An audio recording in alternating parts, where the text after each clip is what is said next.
വലൈക്കും അസ്സലാം വറഹ്മത്തുള്ളാഹി.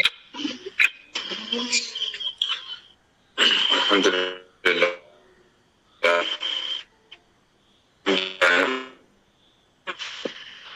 വസ്സലാത്തു വസ്സലാമു അലാ അഷ്റഫിൽ മുർസലീൻ വഅലാ ആലിഹി വസഹ്ബിഹി ഉരീദുല്ലാഹ മസ്തതഅതു വമാ തൗഫീഖി ഇല്ലാ അലൈഹി തവക്കൽതു വഇലൈഹി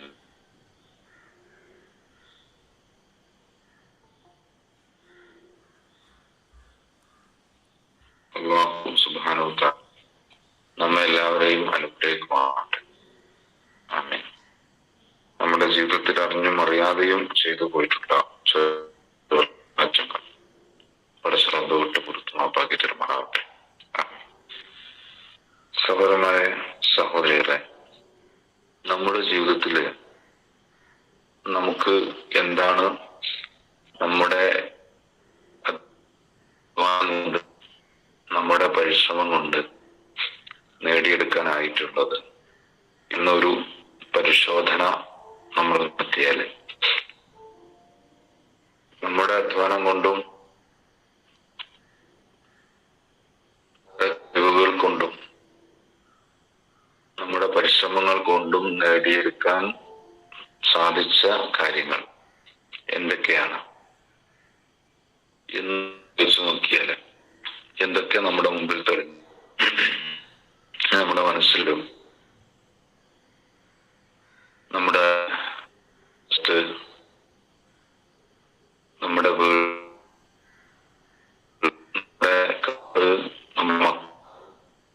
നമ്മുടെ അറിവ്, കഴിവുകള്, യോഗ്യതകള്, പ്രശസ്തി, ഇങ്ങനെ കുറെ കാര്യങ്ങൾ പക്ഷെ നമ്മുടെ മനസ്സിൽ വരാൻ സാധ്യതയുണ്ട്. യഥാർത്ഥത്തില് നമ്മളതായ നമ്മൾ ഉണ്ടാക്കിയെന്ന് പറയുന്നത് ഇപ്പോ ശരിക്കും സത്യസന്ധം ഇല്ലല്ലോ.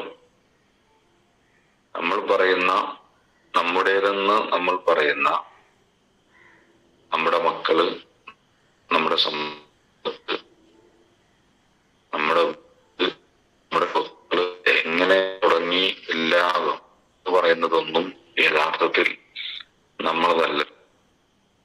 ഇതിന്റെ ഒന്നും ശരിക്കുള്ള ഉടമസ്ഥാവകാശം നമുക്കില്ലല്ലോ. അങ്ങനെ ഉണ്ട് എന്ന് നമുക്ക് തോന്നിപ്പോകും. ഇതൊക്കെ നമ്മളതാണ്, ഞാൻ ഉണ്ടാക്കിയതാണ്.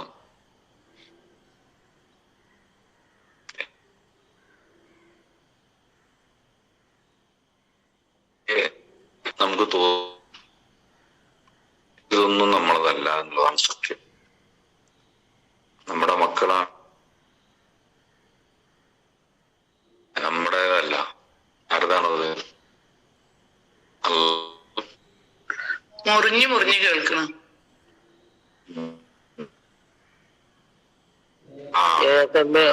നെറ്റിനെന്തോ പ്രശ്നമുണ്ടല്ലോ, ഒന്ന് ചെക്ക് ചെയ്യൂ. ഓക്കെ പറഞ്ഞ നന്നായി. വൈഫൈ മാറിപ്പോയതാ. ഇപ്പൊ ശരിയായോ? ഓക്കെ, ക്ലിയർ ആണോ? ശരിയല്ലേ? അപ്പൊ ശരി. അപ്പൊ ഞാൻ പറഞ്ഞത് കേട്ടു എന്നാണ് മനസ്സിലാക്കുന്നത്. പറഞ്ഞത് അല്ലെ? തീരെ കുഴപ്പമില്ല, കേട്ടിട്ടുണ്ട്. ഓക്കെ. അപ്പൊ ഇൻഷാ അല്ലാഹ് ഇത് പിന്നെ നമ്മുടെ മക്കളെന്നും നമ്മുടേതെന്ന് നമ്മൾ പറയുന്നതൊന്നും നമ്മളതല്ലാതെ അള്ളാന്റെയാണ് എന്നാണ് ഞാൻ പറഞ്ഞത്. അള്ളാഹു തന്നതാണ് ഈ ജീവിതവും, അല്ലെ? ഈ ജീവിതത്തിലുള്ളതും സകലതും അള്ളാഹ് തന്നതാണ്. ആ ഒരു ബോധം പലപ്പോഴും നമുക്ക് നഷ്ടപ്പെടാറുണ്ട്. ഇപ്പൊ നമ്മുടെ ശരീരം എന്ന് പറഞ്ഞാൽ തന്നെ, ഇപ്പൊ നമ്മുടെ ശരീരം, ഇപ്പൊ നമ്മൾ കാണുന്ന നമ്മുടേത് എന്ന് പറഞ്ഞപ്പോ നമുക്കൊന്നുമില്ലെങ്കിലും നമ്മുടേതായിട്ട് സ്വന്തമായിട്ടുള്ളത് എന്ന് പറഞ്ഞാൽ ഇപ്പൊ നമ്മൾ ചിലപ്പോ വിചാരിക്കുന്നത് നമ്മുടെ ഈ ശരീരമായിരിക്കും, അല്ലെ? അതുപോലും ആരതാണ്? നമ്മളതല്ല, അള്ളാന്റെയാണ്, അല്ലെ? അപ്പൊ നമുക്ക് എന്ന് പറഞ്ഞ സംഗതി ഇവിടെ എന്താ ഉള്ളത്? അങ്ങനെ ആലോചിച്ച് നോക്കേണ്ട ഒരു സംഗതിയാണ്. യഥാർത്ഥത്തിൽ അള്ളാഹു സുബ്ഹാനഹു വ തആല തന്നതാണ് നമ്മുടെ ഈ ശരീരവും ആ ശരീരത്തിന്റെ ഉള്ളിലുള്ള ജീവനും അതേപോലെ നമുക്ക് ഉള്ള ആരോഗ്യവും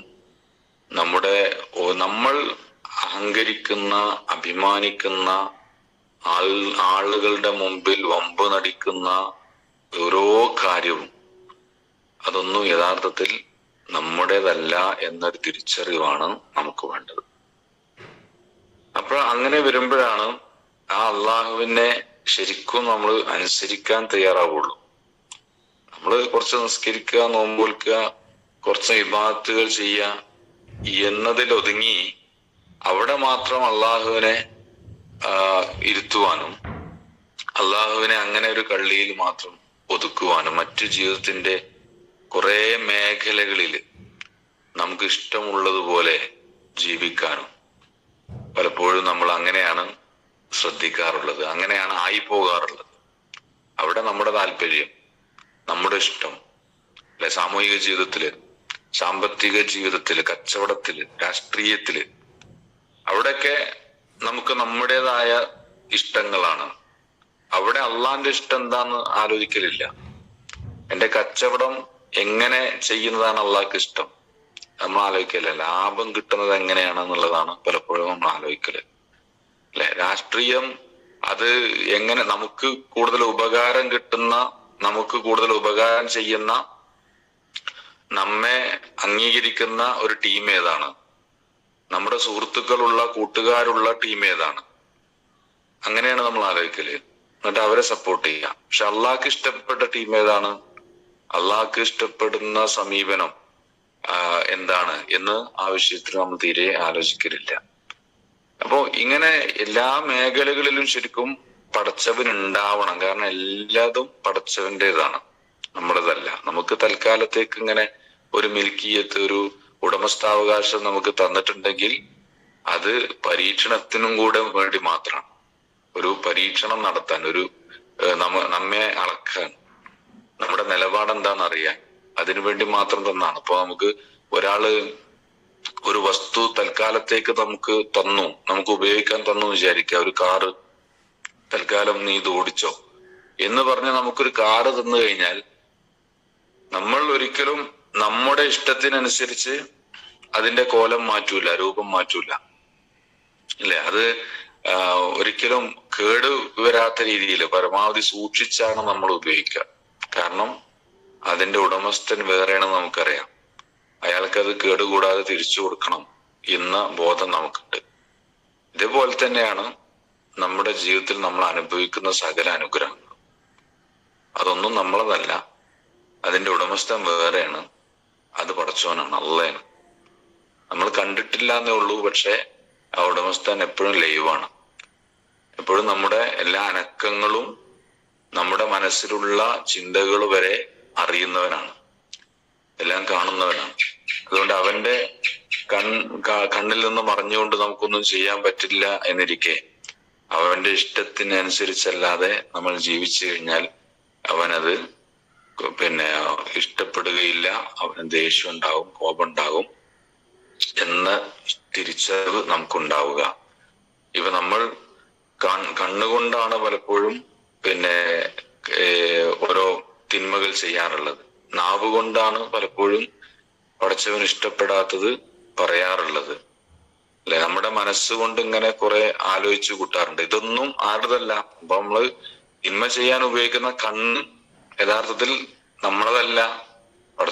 പടച്ചോൻ തന്ന കണ്ണുകൊണ്ടാണ്, പടച്ചോന്റെ ഉടമസ്ഥതയിലുള്ള കണ്ണുകൊണ്ടാണ് പടച്ചോനെതിരെ ചെയ്യുന്നത്. അള്ളാഹ്ക്ക് ഇഷ്ടമില്ലാത്തത് കാണുന്നത്, അള്ളാഹ്ക്ക് ഇഷ്ടമില്ലാത്തത് കേൾക്കുന്നത് ആ ചെവി കൊണ്ടാണ്, അള്ളാഹ് തന്ന ചെവി കൊണ്ടാണ്.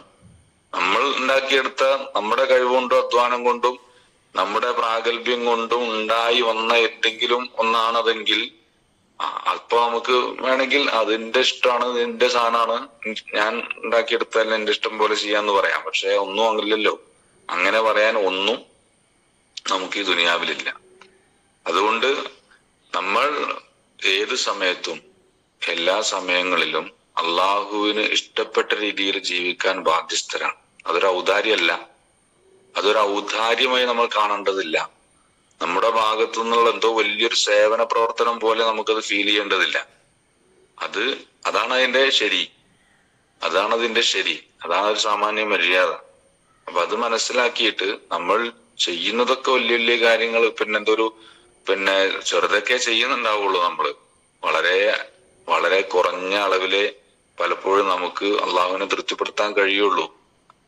അല്ലാതെ നമ്മൾ ചെയ്യുന്നത് എന്തോ വലിയ കാര്യമാണ്, തന്നെ വലിയ സംഭവമാണ് നമ്മളൊന്നും വിചാരിക്കണ്ട. ഇപ്പോ പിന്നെ അള്ളാഹുവിനെ നിരന്തരം ഓർക്കണം എന്നുള്ള പറയാറുണ്ട്. അതിനൊരു കണക്ക് പടച്ചിറപ്പ് വെച്ചിട്ടില്ല. നിരന്തരമായി ഓർക്കണം, ഒരുപാട് ധാരാളമായി ഓർക്കണം എന്ന് പറയാറുണ്ട്. പക്ഷെ നമ്മള് വളരെ കുറച്ചേ ഓർക്കലുള്ളൂ. നിസ്കാരത്തിൽ പോലും നമുക്ക് പടച്ചവനെ ഓർമ്മ വരലില്ല. നിസ്കാരം തന്നെ നിർബന്ധമാക്കി അള്ളാഹിനെ ഓർക്കാൻ വേണ്ടിയിട്ട് നിർബന്ധമാക്കി വെച്ചിട്ടുള്ള ഒരു വിഭാഗത്താണ് നിസ്കാരം. പക്ഷെ ആ നിസ്കാരത്തിൽ പോലും അള്ളാഹിനെ കുറിച്ചുള്ള ഓർമ്മ നമുക്ക് ഉണ്ടാവില്ല. അങ്ങനെയാണ് നമ്മുടെ കഥ. മുനാഫിക്കുകളെ കുറിച്ച് അള്ളാഹു സുബ്ഹാനഹു വ തആല പറഞ്ഞത് ലാ യദ്കുറൂന അല്ലാഹ ഇല്ലാ ഖലീല എന്നാണ്. അവർ അള്ളാഹുവിനെ വളരെ കുറച്ചല്ലാതെ ഓർക്കലില്ല. ആരെ കുറിച്ച്? മുനാഫിക്കുകളെ കുറിച്ച്. അവര് കുറച്ച് ഓർക്കും, അള്ളാഹിനെ കുറച്ച് ഓർക്കലുണ്ടാവരും. ആ കുറച്ച് ഓർക്കുന്ന വിഭാഗത്തില് ആരാണ് പെടുന്നത് എന്ന് അള്ളാഹു സുബ്ഹാനഹു വ തആല വിശദീകരിച്ചതാണ് ആ ആയത്തില്. കുറച്ചോർക്കുന്നത് മുനാഫിക്കുകളിലും കുറച്ചോർക്കാറുണ്ട് എന്ന് നമ്മൾ മനസ്സിലാക്കണം, തിരിച്ചറിയണം. അതുകൊണ്ട് ധാരാളമായി അള്ളാഹുവിനെ ഓർക്കുക എന്നുള്ള കാര്യം നമ്മൾ പരമാവധി പരിശ്രമിക്കേണ്ടതുണ്ട്. കാണുന്ന കാഴ്ചകളൊക്കെ നമുക്ക് അള്ളാഹുവിനെ കുറിച്ചുള്ള ഓർമ്മയാക്കി എടുക്കാൻ പറ്റും. കേൾക്കുന്ന ശബ്ദങ്ങളൊക്കെ അള്ളാഹിനെ കുറിച്ചുള്ള ഓർമ്മയാക്കി എടുക്കാൻ പറ്റും. കാരണം അതൊക്കെ അള്ളാഹിന്റെയാണ് എന്നുള്ള യാഥാർത്ഥ്യം നമ്മൾ തിരിച്ചറിഞ്ഞു കഴിഞ്ഞാൽ, കാണുന്ന ഓരോ ജീവജാലങ്ങളും, നായയും പൂച്ചയും ഈ സസ്യങ്ങളും മരങ്ങളും ഉറുമ്പുകളും പക്ഷികളും ഒക്കെ അള്ളാഹിന്റെയാണ് എന്ന യാഥാർത്ഥ്യം നമ്മൾ തിരിച്ചറിഞ്ഞാൽ അവരെ കാണുമ്പോഴൊക്കെ നമുക്ക് അള്ളാഹിനെ ഓർമ്മ വരും. അള്ളാഹിന്റെ ഒരു പടപ്പാണല്ലോ. നമ്മുടെ മക്കള് അള്ളാഹിന്റെയാണ് നമ്മൾ തിരിച്ചറിഞ്ഞാൽ, നല്ല തന്നതാണെന്നുള്ളത് തിരിച്ചറിഞ്ഞു കഴിഞ്ഞാല് അവരെ കാണുമ്പോൾ നമുക്ക് അള്ളാഹിനെ ഓർമ്മ വരും. നമ്മളെ തന്നെ നമ്മൾ കണ്ണാടിയിൽ വെക്കുമ്പോൾ ഇത് അള്ളാഹിന്റെ പടപ്പാണല്ലോ, അത് അള്ളാഹിന്റെ സൃഷ്ടിയാണല്ലോ നമ്മള് എന്ന് തിരിച്ചറിയും. നമ്മള് ഒക്കെ അള്ളാഹുവിലേക്ക് കണക്ട് ചെയ്ത് ചിന്തിച്ചു കഴിഞ്ഞാല് നമുക്ക് വളരെ നിഷ്പ്രയാസം അള്ളാഹിനെ ഓർത്തെടുക്കാൻ കഴിയും. എപ്പോഴും അള്ളാഹു സുബ്ഹാനഹു വ തആല അതിന് നമുക്ക് തൗഫീഖ് നൽകി അനുഗ്രഹിക്കുമാറാവട്ടെ. അവന്റെ തൃപ്തിക്കനുസരിച്ച് ജീവിതത്തിന്റെ എല്ലാ മേഖലകളും ചിട്ടപ്പെടുത്താൻ, അവൻ തന്ന അവന്റെ അവന്റെ ഔദാര്യങ്ങൾ, അനുഗ്രഹങ്ങൾ അവന്റെ ഇഷ്ടത്തിനൊത്ത് അതിനെ ഉപയോഗിക്കുവാൻ നമുക്ക് എല്ലാവർക്കും പടച്ച റബ്ബ് തൗഫീഖ് നൽകി അനുഗ്രഹിക്കുമാറാവട്ടെ. റബ്ബനാ ആതിനാ ഫിദ്ദുനിയ ഹസന വഫിൽ ആഖിറതി ഹസനത വഖിനാ അദാബന്നാർ. വസല്ലല്ലാഹു തആല അലാ സയ്യിദിനാ മുഹമ്മദ്. അസ്സലാമു അലൈക്കും. ജസാക്കല്ലാഹു ഖൈറൻ. ആമീൻ. താങ്കളെ കുടുംബത്തെ അല്ലാഹു അനുഗ്രഹിക്കട്ടെ. ആമീൻ.